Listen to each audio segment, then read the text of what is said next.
हाय.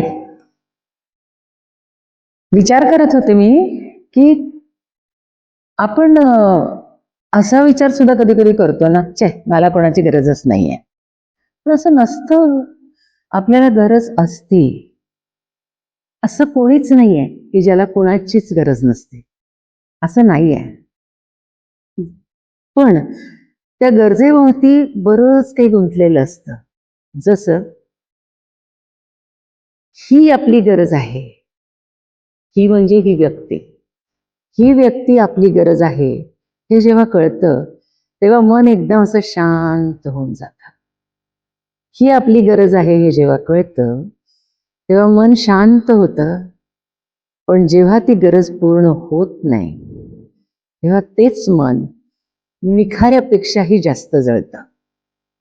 तेच मन निखाऱ्यापेक्षाही जास्त जळतं. To to to.